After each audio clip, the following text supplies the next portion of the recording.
Jonathan Zerke here for Sunbuilt Custom Homes and another episode of New Homes Built Right.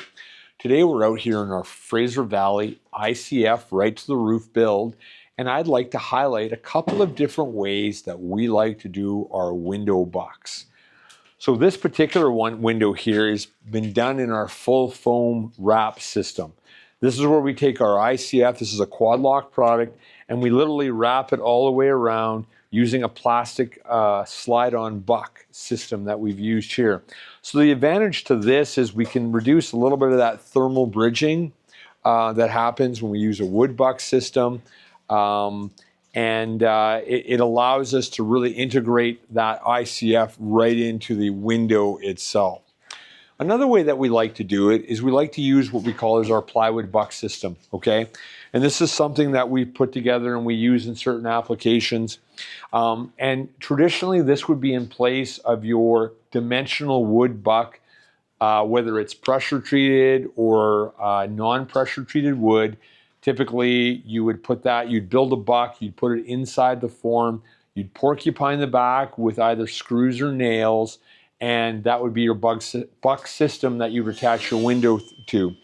The disadvantage that I find with that particular style of buck system is the dimensional wood does have a tendency to crack, warp, and twist.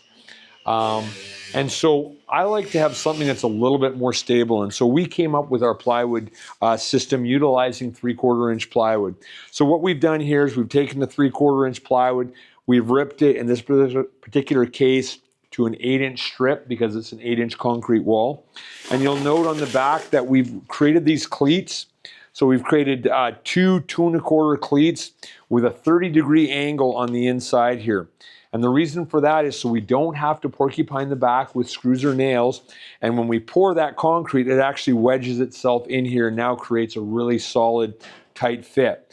Now, one of the things that we've done here that we really like is we've wrapped this particular window buck with a wall poly. So a 6mm wall poly to protect the plywood buck system from the actual concrete, okay? And so literally it's a 16-inch wall poly roll. We roll it out, we staple it on, we fold it in, we run a bead of glue down, and then we put the cleat on, screw the cleat on. You can see we've screwed the cleat here, and then we put the other cleat on, screw it on, boom, that's ready to go, okay? One of the ways that we put this together is you'll notice that the top of the buck goes all the way through on both sides. So the sides butt into the top, and then the bottom actually is in between the sides. And again, we do that if any moisture just gets in, we're able to keep it to the outside of the window buck, and then it drains out onto the weather-resistant barrier, out through the rain screen, out. So that's one of the ways we like to do it. One of the things that you'll note here, it says do not put in corner. One of the things that we've done here, and what's really cool, is we've actually joined the plywood here. So you can see this buck, just so we didn't waste any plywood, you'll notice that we took the plywood and we've joined it here. And what we've joined it with is some metal splines, okay? And again, this is just all about saving the material. You can see we've got some metal splines zigzag back and forth here, just to really utilize every stick and piece. And what's really nice about this is we have really zero waste on the plywood. So this buck here, this is our plywood buck. This is sort of our second option of the way we like to do our buck systems.